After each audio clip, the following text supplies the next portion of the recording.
कब्र में जो अजाब के लिए आते हैं ना, वो गधे के बराबर होते हैं।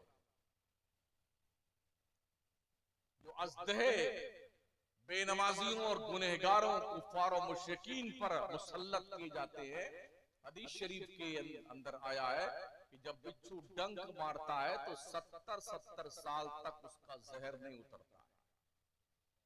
सांप जब उसको डसता है तो 70 गज जमीन में धंस जाता है मुर्दा, फिर वो नोच कर उसे वापस बाहर निकालता है। क्या हमें और आपको दिखता है सब कार्यक्रम? नहीं दिखता है।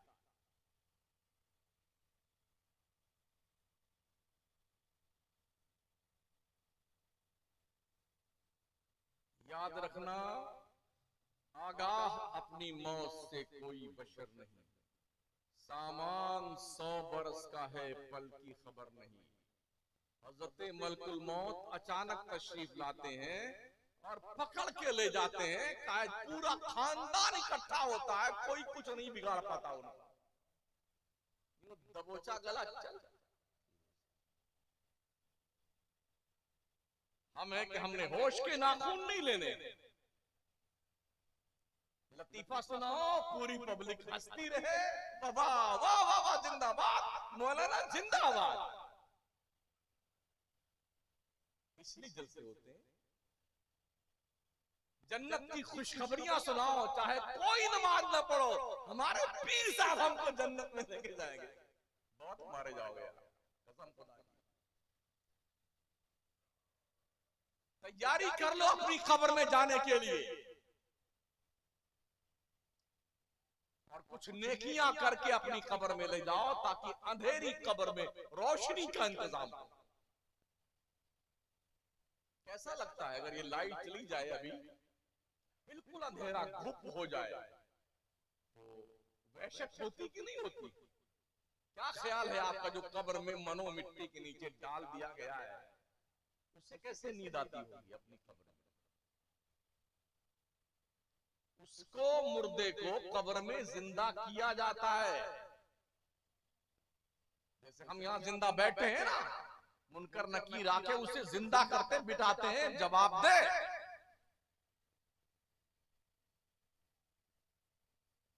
अब पूछिए उस मुर्दे से जो अंधेरी कोठरी में बैठा हुआ। यहां अभी हमको गर्मी लग रही, सबको गर्मी लग रही है। मट्टी के नीचे क्या वहां गर्मी नहीं लगती?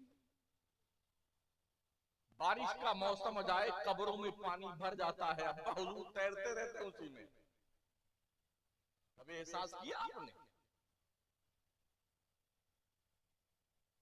इस घर में जो आपने बनाया है ना, कोई गारंटी नहीं है कितने दिन, कितने घंटे, कितने मिनट, कितने सेकंड आप रहेंगे, कुछ गारंटी नहीं। मगर जब मरेंगे ना, जब तक दूसरा सूर नहीं फूंका जाएगा, तब तक मिट्टी के अंदर ही दफन रहेंगे आप।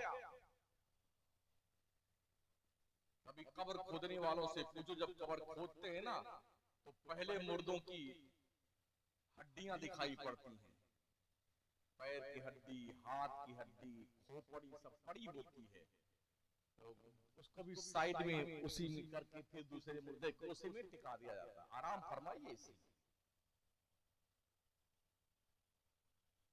जन्नत की तलाश, अल्लाह अकबर, बगैर मेहनत की आप पास होना चाहते हैं? किताब पढ़ेंगे नहीं, स्कूल जाएंगे नहीं, ट्यूशन करेंगे नहीं, हाँ, और जी बस इम्तिहान में बैठेंगे भी नहीं। दुनिया में रिश्वत चलती है, कॉपी चेक करने वाले को कुछ रिश्वत खिला दीजिए तो वो आपको पास कर देता। लेकिन ये मरने के बाद अगर आपने ये तवक्को की है कि मरने के बाद वहां भी कोई धप्पलबाजी चलने वाली है, तो ये आपका खप्त है।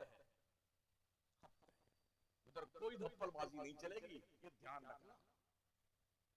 प्यारे आका सल्लल्लाहु ताला अलैहि वसल्लम के प्यारे दीवाने, अगर आपको पता चल जाए कल इतने ही बजे 24 घंटे के बाद आपकी मौत वाक़ई होने वाली है, और फिर आपको एक ऑप्शन दिया जाए, आज तक की तारीख में आप कितने साल के हैं? 25, 50, 60, 70, 80, 90। एक नेकी ऐसी ढूंढ कर बताओ जो अल्लाह के दरबार में तुम पेश करके अल्लाह के अजाब से बच सकते हो। बता सकते हैं? जिस पर आपका मुकम्मल कॉन्फिडेंस हो कि ये अल्लाह के दरबार में पेश करने के लायक। बताइए अगर कोई नेकी है आपके पास तो। प्यारे आका सल्लल्लाहु तआला अलैहि वसल्लम के प्यारे दीवाने, अभी पढ़ लो नमाज। Bank balance, fix deposit, life insurance, किसान विकास पत्र, ये जो कुछ भी आपका होता है ना, बिल्डिंग, ये कुछ आपका नहीं है, कुछ भी आपका नहीं है। धोखा है, धोखा।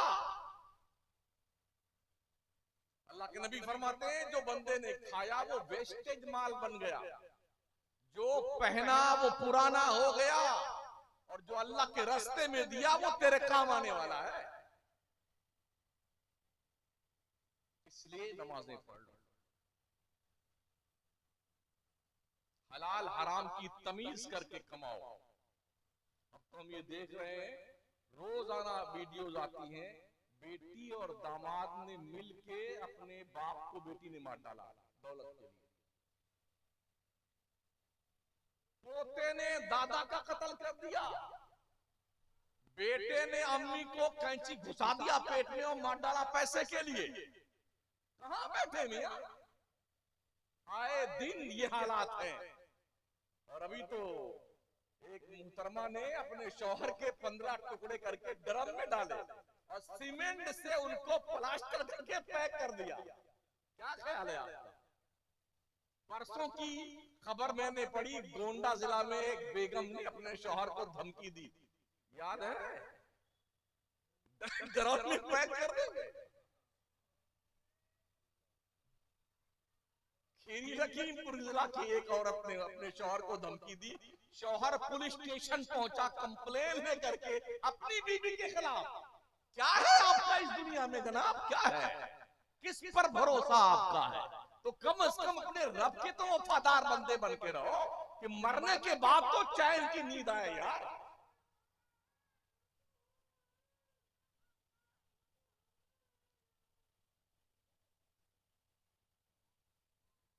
ये इस कौम की तरबियत है। सोचिए, जन्नत के ख्वाब देखते हैं जागती आंखों से। हाँ, बड़ा तसव्वुर रखा है जन्नत का जी। हाँ, जन्नत में जाएंगे, जन्नत में जाएंगे, जन्नत में जाएंगे। बड़ी कठिन है डगर पंडत की, याद रखना साथी। अल्लाह फरमाता व मुराहलका बिस्सलाति वस्तबिर अलैहा ला नसलुका रिज़्क़ा नहनु नरज़ुकुक वल आक़िबतु लित्तक़वा। ओ लोगों, अपनी फैमिली को, अपने बीवी बच्चों को नमाज का हुक्म दिया करो, तुम खुद भी नमाज पढ़ते रहा करो। हमने तुम्हें रोजी कमाने के लिए नहीं पैदा किया है, अल्लाह फरमाता। उठाइए ना कुरान, नहनु नरज़ुकुक, अल्लाह फरमाता रोजी हम तुम्हें देंगे, वल आक़िबतु लित्तक़वा, परहेजगार बन जाओ।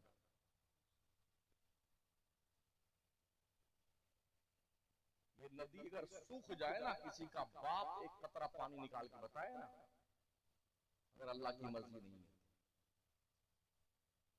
खेतों में पौधे लगा दीजिए, फिर किसान क्यों बैठ के अल्लाह बारिश कर दे, पैदा कर ले, तेरे बाप की हिम्मत है तो।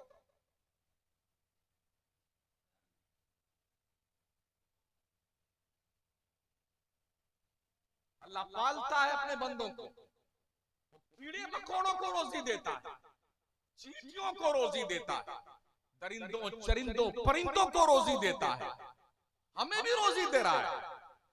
हालांकि हम इस बात के हकदार नहीं है, हम रब की नहीं मानते, हमें रोजी नहीं मिलनी चाहिए, लेकिन फिर भी अल्लाह हमें खिलाया जाए। शायद बंदा अब मान जाए, शायद अब मान जाए, शायद इसका दिमाग अब ठीक हो जाए, मगर अफसोस ये है हमारे जलसों का एक मिजाज है, हर मौलाना अपनी तकरीर सेट किए हुए है, 15 करामत बयान कर देगा गौस पाक की और नारे लगे जिंदाबाद जिंदाबाद, और पब्लिक कूद कूद के नारे लगाएगी। इस मौलाना को अगले साल फिर बुलाना। सारे जलसों का निजाम भ्रष्ट हो चुका है पूरे मुल्क में। दो दो तीन तीन तकरीरें याद करके पूरे मुल्क के जलसों की तबाही और बर्बादी का सबब बन चुका है खतीब। कौम को किस चीज की जरूरत है? एंटीबायोटिक दवा देने से मर्ज ठीक नहीं होता है। अगर यहाँ पर थोड़ा फुंसी पैदा हो जाए जो दवाओं से अच्छा नहीं होता, तो इसको चीर करके मवाद निकालना पड़ता है। आज हमारी कौम की कंडीशन ये, इसकी बदअमली का जो नासूर बन चुका है, उसे बाज़ाब्ता तौर पर एंटीबायोटिक दवा से नहीं बल्कि इसे चीर फाड़ करके मवाद निकालने की जरूरत है। लेकिन लोगों को ये बात अच्छी नहीं लगती। कौम बेहिस है, हमको तो बस लोरियां देते रहिए, माशाल्लाह क्या जन्नत है। 3 बार, एक बार सुभान अल्लाह कह दो तो ओहो 10 पेड़ तुम्हारे जन्नत में लग गए। एक बार सुभान अल्लाह कह दो 10 पेड़ जन्नत में लग गए। तो लोग समझते हैं माशाल्लाह, अब बैठे बैठे सुभान अल्लाह ही कहा करो। अगर एक मर्तबा में 10 पेड़ लग गए तो 100 मर्तबा कह दीजिए तो पूरा जंगल उग जाएगा। हमारे नाम का जंगल जन्नत में लग जाएगा दरख्त। माशाअल्लाह, दरख्त लगाने के लिए पहले जमीन तो भाई साहब खरीदिए।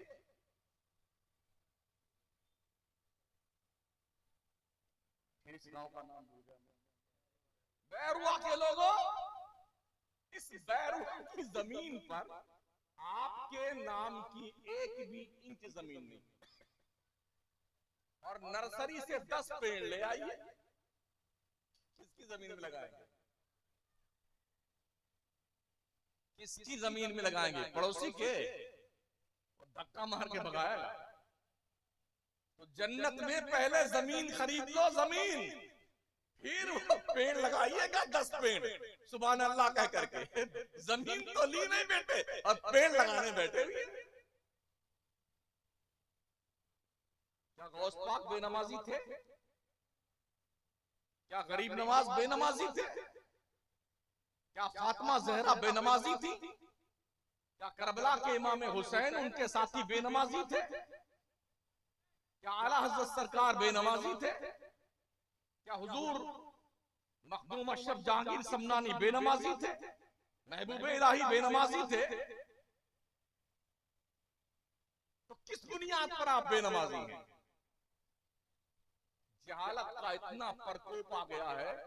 अभी इसी रमजान के महीने में कानपुर में एक पीर साहब ने अल्लाह होने का दावा किया।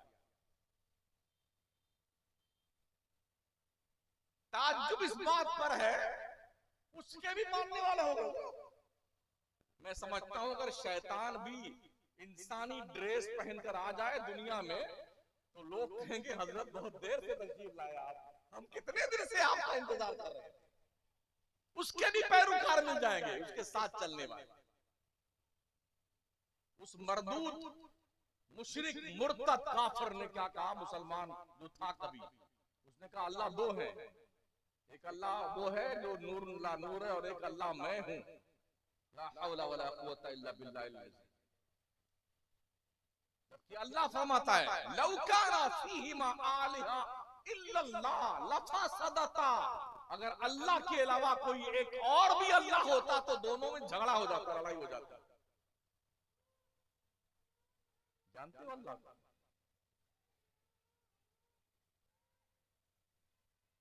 लफ्ज़ कुन से जिस रब ने कायनात को पैदा किया है, उस खुदाए बुजुर्ग बरतर के हुक्म के बगैर पत्ता नहीं हिलता है।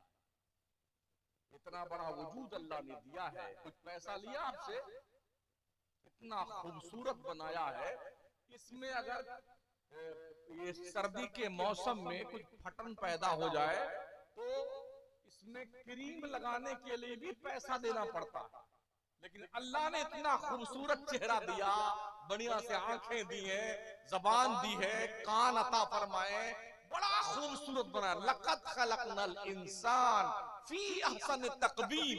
अल्लाह फरमाता ओ इंसान, हमने तुझे सारी कौमों से ज्यादा खूबसूरत पैदा किया है। कुछ पैसा लिया अल्लाह ने?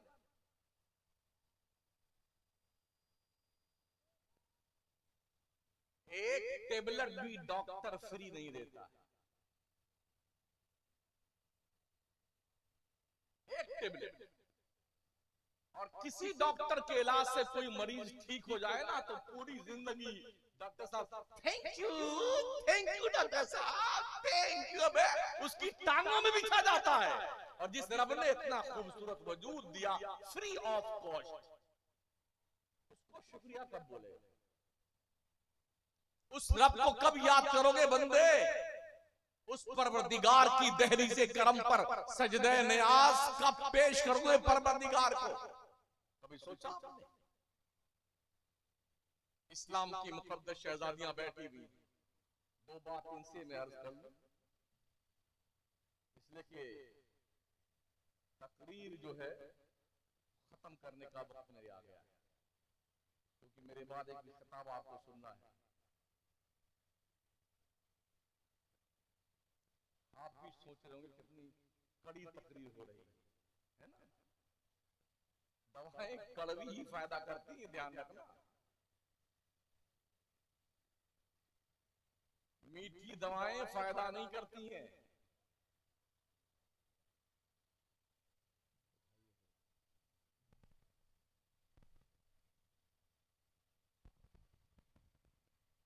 माशाअल्लाह सुभान अल्लाह। पीर तरीक़त हुज़ूर सैयद आमिर मसूदी साहिब क़िबला की आमद हो रही है। नारे तकबीर, नारे रिसालत, उलमाए अहले सुन्नत, औलादे रसूल, औलादे रसूल हुज़ूर सैयद आमिर मसूदी साहिब क़िबला।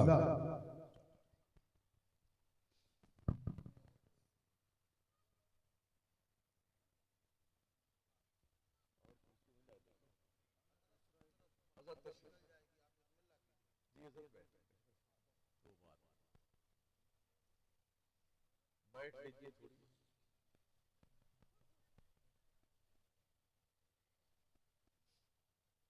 दुरूशी पढ़ें, अल्लाहुम्मा सल्ली अला सय्यदना मौलाना मोहम्मद व अला आलिहि व अस्हाबिहि बारिक वसल्लम। मैं अपनी बच्चियों से, माओ बहनों से गुजारिश करूंगा कि अपने बच्चों की आप तरबियत कीजिए। अपनी तवज्जो अपनी औलाद पर डालिए। एक माँ अगर चाह ले तो अपनी औलाद को पाकीज़ा किरदार का हामिल बना सकती है। वो माएँ पैदा करती थी नमाजी, धनी तलवार के मैदान की गाजी। वो माएँ जब भी लेती थी बलाएं, दिया करती थी बेटों को दुआएं। इबादत में कटे बेटा जवानी, शहादत पे हो आखिर जिंदगानी। पहले दौर की माएँ बगैर वजू के अपने बच्चे को दूध नहीं पिलाती थी, तब उन गोदों में परवान चढ़ने वाले बच्चे वली, गौस, कुतुब, कलंदर बनते थे। और आज बगैर मोबाइल के कोई वक्त जो है हमारा खर्च नहीं होता है। खाते हैं तो मोबाइल चालू, पीते हैं तो मोबाइल चालू। बच्चा जब तक मोबाइल नहीं देखता है खाना ही नहीं खाता है। यह हालत हो गई है। तो अम्मा पहले मोबाइल चालू करके बच्चे को दे देती हैं, तो उस मोबाइल देखने देखने में दो दो तीन तीन रोटी खा जाता है बच्चा। मुशाहदा पेश कर रहा हूं। एक खातून थी हजरत खुनसा रज़ियल्लाहु ताला, बस इनकी बात बता के अपनी गुफ्तगू फुल स्टॉप। ये मक्के शरीफ में रहती थी, तो जब ईमान नहीं लाई थी तो इनका पेशा धंधा जो था वो रोने का था। किसी क्या कोई मर जाता था तो ये रोने का काम करती थी। अपनी पूरी टीम इनके साथ होती थी, 10-12 औरतों की। उसके घर पे रोने जाती थी, 10-5 दिन रोती थी तो नजराना लेके रोने का। जैसे आज भी बहुत सारी टीमें बनी, कुरान खानी की टीम बनी हुई है, आयत करीमा की टीम बनी हुई है, बस 5 लोग जाएंगे, कुरान खानी करके आएंगे, एक ठेकेदार उसमें होता है। तो हजरत खुंसा ऐसे ही ठेकेदार थी, रोने वाली औरतों का ठेका उनके पास था।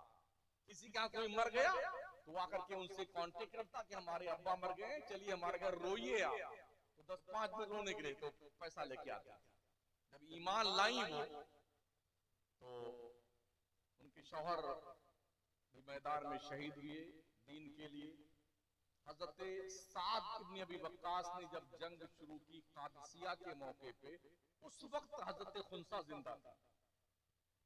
अपने 4 जवान बेटों के साथ वो मैदान जंग में शरीक हुई हजरत खुंसा साहबिया।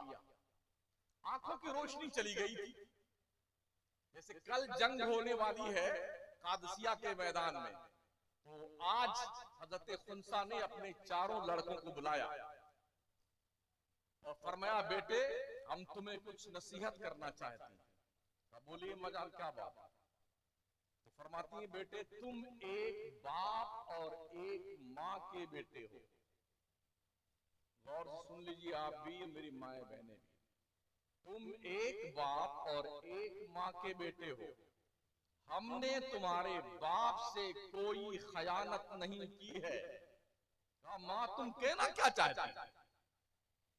माँ ने कहा, बेटे कल जब मैदान जंग में पहुंचो और बाजारे कारोबार गर्म हो तो मैदान में कूद पड़ना, लड़ते लड़ते अल्लाह के दीन के लिए शहीद हो जाना। मगर हाँ याद रखना, खबरदार किसी की पीठ पर अगर कोई जख्म आया तो हश्र के मैदान में तुम्हारा गला पकड़ लूंगी अल्लाह के दरबार में। सारे जख्म इस्लाम के लिए सीने पे आने चाहिए। जंग में 4 बच्चे गए, लड़ते लड़ते 4 शहीद हो गए। जंग खत्म हुई तो किसी ने आके कहा, खुंसा तेरे 4 बच्चे शहीद हो गए। आप सोचिए, जिस औरत का शौहर ना हो, 4 जवान लड़के हों, वो 4 एक दिन ही शहीद हो जाएं, तो उस औरत का हाल क्या होगा रो रो करके। मगर एक कतरा आंसू नहीं गिरा उस मां की आंखों से। 4 बेटे शहीद हो गए। कहा मुझे मेरे बच्चों के पास ले चलो। उनको उनके बच्चों के पास ले जाया गया, जहां 4 बच्चे पीठ के बल लिटाए गए थे। ये 4 लेटे हुए, सर से लेके पैर तक उन्होंने टटोला तो 4 बच्चों के सामने का पूरा हिस्सा जख्मों से चूर चूर था। इनको पलटो, जरा हम पीठ को भी चेक करना चाहते हैं। 4 शहीद शहजादों को फौजियों ने पलटा, पेट के बल लिटाया, सर से लेके पैर तक चेक किया। हजरत खुंसा ने खड़ी हुई और कहती, अल्लाह तेरा शुक्र है कि मेरे बच्चों ने मेरे दूध की लाज रखी है। अल्लाह तू गवाह है ना, मैं अपने बच्चों से खुश हूं और हश्र के मैदान में इसका बेहतर अज्र अता फरमाना। गौर कीजिए, कोई मां आज इस तरह किरदार निभा सकती है? और वो खिचड़े नहीं खाते थे, वो मलीदे नहीं खाते थे, उनका ये काम नहीं था, मगर उन्होंने दीन मुस्तफा के लिए कुर्बानियां दी हैं। आज हमने कोई कुर्बानी नहीं दी है और रिजल्ट के तौर पे हमें फ्री में जन्नत चाहिए, तो ये खब्द पाल के मत रखिए, जन्नत इतनी आसान नहीं है। उसके लिए तुम्हें अल्लाह रसूल को राजी करने के लिए ईमान और अकीदे के साथ अमल का पाकीज़ा किरदार लेके जाना पड़ेगा। इसके सिवा कोई चारा नहीं है। अल्लाह करीम हमें नेकियां करने की तौफीक अता फरमाए, हमारी कोशिशों को कबूल फरमाए और हमें दीन सीखने और समझने की तौफीक बख्शे। अंदाजा तो ये होता है कि जिस गांव में हर महीने में 4 इमाम बदला जाए तो वहां क्या सुधार होगा, अल्लाह ही जाने। सुना मैंने इस गांव में साल भर में एक मस्जिद से 4 इमाम बदले जाते हैं। अब बताइए। हाँ, बस अल्लाह आप सबको हिदायत दे, जो सीखे उस पे अमल करे। समझ रहे हैं? अल्लाह नेकियों की तौफीक बख्शे। और बहुत कम रह गए हैं आप लोग, इसलिए कि अगर मैं जन्नत बांटता तो सब बैठे रहते। अमल की बात हमने की है, इसलिए कुछ लोग क्या, आधे लोग तशरीफ ले गए। इससे ये पता चलता है कि आपकी तबाही के दिन करीब आ गए। माफ कीजिए, जुमले सख्त तो है, लेकिन मुझे महसूस होता है तबाही के दिन गिने जा चुके हैं। जिस कौम का ये मिजाज बन जाए कि उसे दीन की बातें तल्ख लगने लगे, तो फिर समझ जाओ इस जिंदगी का बोझ जो आपका जमीन पर है ना, इस जमीन को भी आपका वजूद बोझ लगता है। ये जमीन कहती है ओ बंदे अल्लाह की इबादत कर, वरना याद रख जिस दिन तू मेरे अंदर आया ना, तेरी पसलियां तोड़ के रख। खिंजीर भी बेनमाजी से पनाह मांगता है, खिंजीर भी। अस्तगफिरुल्लाह रब्बी मिन कुल्ली ज़ंबिन व अतूबु इलैह, ला इलाहा इल्लल्लाह मुहम्मदुर रसूलुल्लाह। अस्सलामु अलैकुम रहमतुल्लाह।